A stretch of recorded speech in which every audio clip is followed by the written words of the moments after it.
नमो नमो गुरुदेव जो साधु स्वरूपी देव, आदि अंत गुण काल के जान निहारो भेव।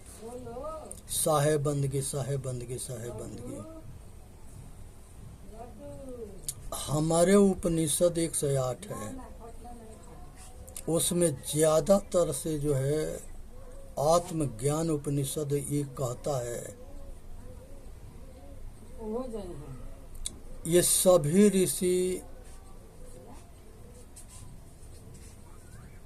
जड़ ब्रह्म के विषय में बताते हैं और उसी में भक्ति में लगाते हैं, जो ये बाद में मिलावटबाजी किया गया है। चेतन ब्रह्म और जड़ ब्रह्म के समझने की जरूरत है।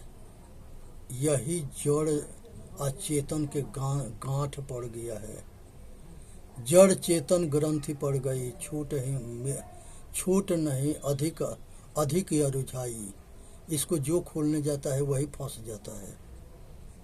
तो यहाँ पर प्रकृति रूपी जड़ ब्रह्म के विषय में बताया जाता है। शब्द ब्रह्म को पूजा, शब्द ब्रह्म को मानो। शब्द ब्रह्म के कोई रूप ना होता है। शब्द से सब कुछ जाना जाता है, सुना जाता है। तो इस शब्द ब्रह्म को मानो। ये जड़ है, कुछ करेगा नहीं, ज्ञान तो हो जाएगा। और रूप ब्रह्म को मानो, जो सगुण मूर्ति होता है, सगुण शरीरधारी मनुष्य होता है, नर नारी। ये सगुण ब्रह्म है। जिंदा, खाता है, पीता है, सोता है, जागता है, सुनता है, सेवा करने पर आशीर्वाद देता है। ये सगुण ब्रह्म है। इसी के आधार पर मूर्ति मुर्दा के पूजा चालू हुआ। निर्गुण ब्रह्म, निर्गुण ब्रह्म उसे कहते हैं कि एक गुणी होता है और एक गुण होता है। तो जब गुणी रहेगा तबे तो गुण के ग्रहण करेगा। चेतन आत्मा गुणी है और गुण जो है ज्ञान है। गुणी रहेगा तबे ज्ञान को अर्जित करेगा। तो ये निर्गुण ब्रह्म है, चेतन आत्मा। निरंकार ब्रह्म, निरंकार ब्रह्म के मतलब कि उसका कोई आकार नहीं है। और जिसका कोई आकार नहीं है उसको उसके किस रूप, किस आधार से खोजते हो? ये चेतन आत्मा के कोई आकार ना है तो इसको किस आधार से खोजते हो? राम कृष्ण बुद्ध महावीर ये जब थे तब थे, अब ना है। ब्रह्मा विष्णु महेश जब थे तब थे, आज ना है। तो ये उनके रूप में खोजते हो तो कभी ना मिलेंगे। ये चेतन आत्मा ही परमात्मा है। इसको समझने की जरूरत है। इच्छा महामाया है, इच्छा महामाया है और मन जो है काल निरंजन है। तो ये महामाया के भी ब्रह्म कहा गया है ग्रंथों में, और मन के भी ब्रह्म कहा गया है, काल निरंजन ब्रह्म। अन्न को ब्रह्म कहा गया है कि अन्न ब्रह्म है। अगर नहीं भोजन करेंगे तो ये शरीर शक्तिशाली नहीं होगा। तो ये शरीर जिस पर आधारित है वह भोजन पानी अन्न है। इसलिए अन्न को पूजा करो। अन्नपूर्णा देवी के नाम से बनारस में इसके मंदिर है, अवन के पूजा होता है। तो ये अन्न को भी ब्रह्म कहा गया है। ऋषि ऐसा बताते हैं। प्रकृति पंच महाभूत के ब्रह्म का मतलब बड़ा है। जो बड़ा है उसके पूजा होना चाहिए। पृथ्वी बड़ी है, तो पृथ्वी माता, भारत माता के नाम से पूजा होता है। जल देवता, समुद्र देवता, इसके आधार पर कुआं है, नदी है, समुद्र है, सागर है, ये सब पूजा होता है। हमारे पूर्वज करते थे इन लोगों की पूजा, क्योंकि वो लोग जो है विश्वास मार्गी थे। अग्निदेव, सूरज आग के गोला है, आज सूरज देव के पूजा होता है, लेकिन सूरज अपने को जानता ना है, क्योंकि वो जड़ है। पृथ्वी, जल, अग्नि, वायु, आकाश, ये सब जड़ है। ये न अपने के जानता है न दूसरे के जानता है, लेकिन फिर भी जो है हमारे चारों वेद में ये जड़ पूजा है। लेकिन आज के विकसित युग में मनुष्य समझने में सक्षम हो गया है, इसलिए जड़ पूजा खत्म हो रहा है और आगे चल के हो जाएगा, जड़वाद खत्म हो जाएगा। फिर भी बहुत जड़वादी हैं। उसके बाद से जो है चंद्रमा को चंद्रलोक के राजा मानते हैं। आकाश में कहीं चंद्रमा ना है। बहुत जगह के लोग चंद्रमा पर गए, कोई चंद्रमा ना है, न चंद्रमा के कोई राजपाट है। अत्रि ऋषि के या सती अनुसुईया के लड़का चंद्रमा हुए थे, उनको चंद्रदेव के नाम से जाना जाता है, वही सोम है। इसी तरह से जो है सूरज देव के नाम से पूजा करते हैं, जल चढ़ाते हैं। लेकिन सूरज अपने आप को नहीं जानते, वो आके गोला है, वो कभी उगता डूबता भी ना है, एक जगह स्थिर है। सभी ग्रह अपने धुरी पर घूमते हुए सूरज के परिक्रमा करते हैं।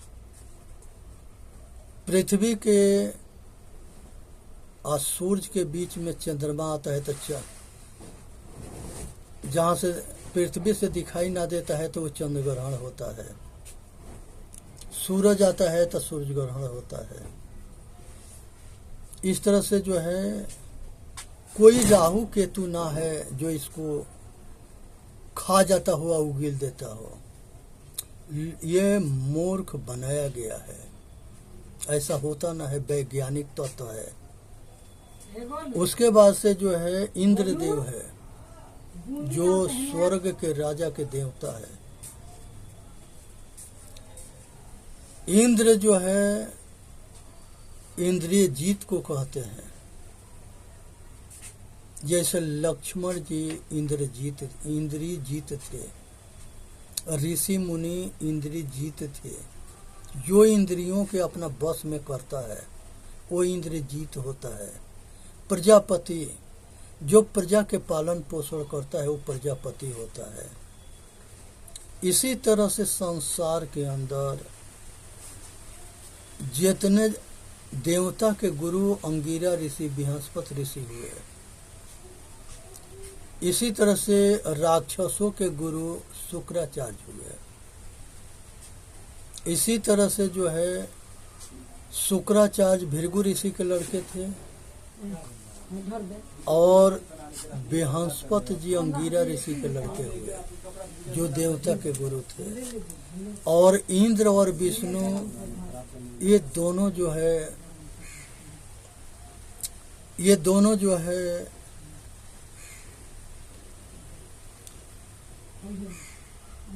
दीति से दानव हुए, आदिति से देवता हुए। तो उसमें विष्णु जी और इंद्र ये दोनों भाई होते हैं। सभी देवता जो है कश्यप ऋषि के पुत्र होते हैं और सभी दानव जो है वो भी कश्यप ऋषि के पुत्र होते हैं। प्रजापति के 2 पुत्री होती है, दोनों से कश्यप ऋषि का शादी होता है। और ये दोनों जो है यहाँ से हिरण्याक्ष हिरण्यकश्यपु दीति के पुत्र होते हैं। जो राक्षस वंश चलता है, और सप्त ऋषि मनु महाराज शत्रुपा, ये सब से देवता वंश चलता है। इसलिए ये सब समझने की ज़रूरत है, जानने की ज़रूरत है। यहाँ पर सभी ऋषि में कुछ बैरागी हो गए, कुछ रागी हो गए, कुछ गृहस्थी हो गए। शिव जी गृहस्थी थे। राक्षस जो हो जाता है उसको धर्म अधर्म नहीं दिखाई देता। वो जो है चूहा चूहिया के मार के खा जाएगा, मुर्गा मुर्गी अंडा खा जाएगा, सुअर सुअरी के मार के खा जाएगा, भेड़ा भेड़ी के मार के खा जाएगा, गाय लीलगाय के नर्मदा के मार के खा जाएगा, घोड़ा घोड़ी के मार के खा जाएगा, घोड़ा घोड़ी के काट के हवन करके ये पंडित समाज खा जाता था। गाय या भैंस बकरी भेड़ ऊँटनी माता के दूध संसार में सबने पिया है, और सभी ने अगर उसकी मांस खाता है तो ये धर्म है कि अधर्म है, विचार करने की विषय है। विचार करके ऐ पाप कर्म से बचो। कुत्ता कुतिया के मार के नागालैंड में खाते हैं और उसको बलि चढ़ा के पूजा करते हैं। पता न ऐसे जो है पूजा किसने बना दिया, ये राक्षसन के पूजा है। जल में जितनी मछली है, कछुआ है, वो सब मछली के आदमी वो खखारा टटिया मुर्दा खाते हैं, उसको आदमी खा जाता है। आकाश में पक्षी उड़ती है, वो किसी के क्या बिगाड़ रखी है, उसको बंदूक से मार करके नीचे गिरा के खा जाते हैं जानवर। वो कबूतर मुर्गा मुर्गी टट्टी खखार सब गंदगी खाते हैं, उसको आदमी खाता है। उसके बाद से कहते हैं सबके विटामिन मिल रहा है टट्टी की या खखार के और मुर्दा के, क्योंकि मछली मुर्दा खाई है तो वो मुर्दा को ये भी खा रहे हैं। इसी तरह से जो है जमीन के कीड़े हैं, वो कीड़ा मकोड़ा के मार के खा जाते हैं। चींटी के चटनी बना के खाते हैं, सांप के मार के खा जाते हैं, गीदड़ के मार के खा जाते हैं, खेखर के मार के खा जाते हैं। ऐसा कोई जानवर नहीं है जिसको आदमी मार के ना खाता है। उसको जो है अपने बुद्धि से अपने काबू में करके और उसके अपना कामना कराता है। सर्कस में शेर, बब्बर शेर, बाघ, भालू, हाथी सबसे काम करो नचाया जाता है और वो नाचता है। तो संसार में सब खूंखार जानवर नाचते हैं, कौन नचाता है? आदमी। दुनिया में बड़ा क्या है? बुद्धि। बुद्धि से नचाया जाता है। वही जानवर को के कोई मार के क्यों न खाता है? इनके पहले वही मार के खा जाएगा। तो ये सब समझने की ज़रूरत है। यहाँ पर जो है जल के मछली और जानवर के खाना घोर पाप है। पशु के मार के खाना घोर पाप है। जल के मछली खाना घोर पाप है। जमीन के कीड़ा मकोड़ा के मार के खाना घोर पाप है। ये जानवरों के मार जो मनुष्य के बनाया है वही जानवर के बनाया है, वही मछली बनाया है, वही कीड़ा मकोड़ा बनाया है। सौगरी के घट घट में जो चेतन आत्मा है वो अपना कर्म से वो जोनी में घूम रहा है। अगर उसके मारोगे तो मरोगे। दुनिया के कोनो भगवान ना बचा सके। इसलिए किसी के मारना बंद करो, किसी के खाना बंद करो। नोएडा में एक निठारी कांड हुआ। उस कांड में नौजवान लड़के लड़कियां स्कूल में जो पढ़ने जाते हैं उनको 1000 लड़का लड़की के उसमें ले जाते थे, उसके संगे बलात्कार करते थे। उसके बाद उसके जो है अंग निकाल के सप्लाई करते थे, बेचते थे और उसके मांस को होटल में सप्लाई करते थे और खुद खाते थे। ऐसे दरिंदा थे जो कच्चे भी खा जाते थे। ये जितने पशु के कटैया घर है वो कटैया घर में बहुत आदमी के भी काट दिए जाते हैं। वो तो केवल पशु के एक बहाना है। पेपर में भर्ती निकालेंगे और उसमें आदमी काट देंगे। बहुत ऐसे होटल में नखून मिलता है, कुछ मिलता है, अंगूठी मिलता है। ये सब कहाँ से मांस आता है? वो कटैया घर से आता है।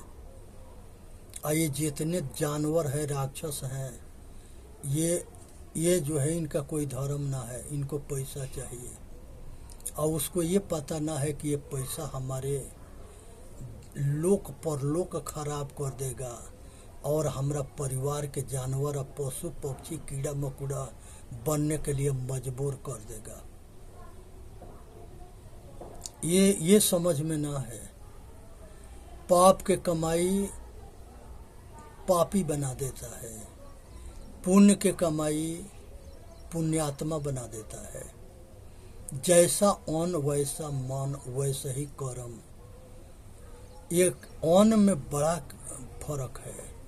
तमोगुणी भोजन करने से मनुष्य तमोगुणी होता है। ये जो है लहसुन और प्याज, ये दोनों के खाने से तमोगुण उत्पन्न होता है। इसे रज बीज के छीड़ होता है, कामना वासना जगता है। इसलिए संत और महापुरुषों को इसको त्याग करते हैं। और कोई दोष ना है, लेकिन आज के समय में सभी खा रहे हैं। सभी आश्रम में कुछ जगह बनाया जाता है, कुछ जगह नहीं बनाया जाता है। लेकिन इसमें कोई दोष ना है। दोष तो जो है जीव हत्या, जीव वध में है। कुछ ऐसे विधर्मी हैं जिनके त्योहार खून खराबा से शुरू होता है। उनके त्योहार में खून के नदियाँ बहती है। कितने जानवर काटे जाते हैं जिसके गिनती ना है। और कहते हैं कि बहुत शांतिमय से त्योहार बीत गया। उसको ये पता ना है कि आज किसी के मारने में हम स्वतंत्र है। और जो मर रहा है एक दिन वो भी स्वतंत्र होगा और हमको ऐसे ही काटेगा जैसे हम काट रहे हैं। ये ज्ञान ना है। काटोगे तो कटोगे, मारोगे तो मरोगे, तोड़ोगे तो टूटोगे। ये प्रकृति के नियम है। प्रकृति के मार के आगे तुम्हारा ना चलेगा। उसके लाठी में आवाज ना होता है। किसी की आंख फोड़ोगे तो बिना आंख के पैदा हो जाओगे। किसी के कान काटोगे बिना कान के पैदा हो जाओगे। किसी के नाक काटोगे बिना नाक के पैदा हो जाओगे। किसी के हाथ तोड़ोगे बिना हाथ के पैदा हो जाओगे। किसी के टांग तोड़ोगे बिना टांग के पैदा हो जाओगे। अगर खोपड़ी में ना समझ में आवे तो हरिद्वार के अंदर नारायणी आश्रम है, वहाँ जाके देख लेना। वहाँ ऐसे ऐसे बच्चे मिलेंगे जिसको एगो आँख ना है, एगो कान ना है, नाक ना है, जीभ ना है, हाथ ना है, पैर ना है।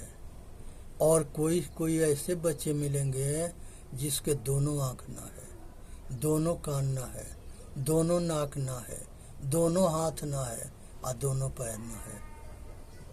ये क्या है? पीछे के कर्म फल भोग है। कुछ भेड़िया ऐसे हैं जो बच्चों के चुरा के ले जाते हैं, बेटी के चुरा के ले जाते हैं, उसके बेइज्जत करते हैं, उसकी इज्जत लूटते हैं, उसकी आंख निकाल लेते हैं, हाथ गोड़ काट लेते हैं और चौराहा पर भीख मांगने के बैठा देते हैं। सारा दिन रोता है, लोग भीख देते हैं। वो जाएगा, उसको खाना खिला देगा, लिया के शाम के पैसा ले लेगा, फिर सवेरे ले जाके चौराहा पर बैठा देगा, रेलवे स्टेशन पर, मेला में, तीर्थ मूर्त में ये धंधा कर लेते हैं। शंकर भगवान की वो कहानी है। पार्वती जी बड़ा सुंदर थी।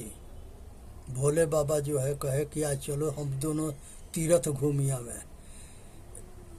पार्वती जी कहे कि महाराज ये कौन ऐसे मेला है जो आदमी के लाइन लगी हुई है? कहे कि चलोगे देखोगे? कहे कि हाँ चलो। दोनों चल दिए। कहे कि देखो हम कोढ़ बन जाते हैं और तुम जो है सुंदर तो है ये हो, तुम सामने पड़े रहेंगे, तुम माछी हाँकते रहना और देखते रहना कि ये जितने ये भेड़िया जा रहे हैं, ये भेड़िया में कितने भगत हैं और कितने जो है पापी विधर्मी राक्षस हैं।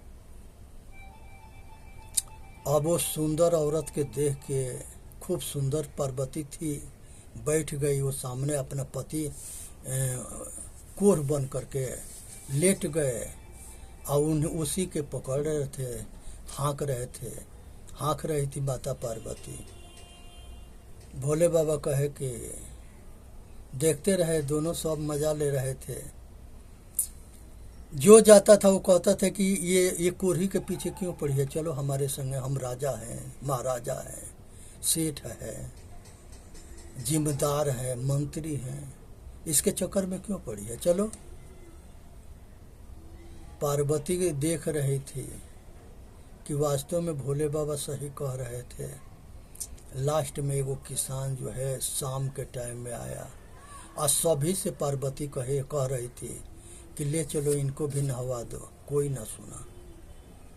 किसान एगो जो है शाम के जा रहा था, उसे भी माता पार्वती कहे, वो ले जा करके नहवा दिया और उनके जो है जो कुछ उसके पास था वो अपने उन लोगों को खाने के दे दिया। वो खा करके आशीर्वाद दे दिए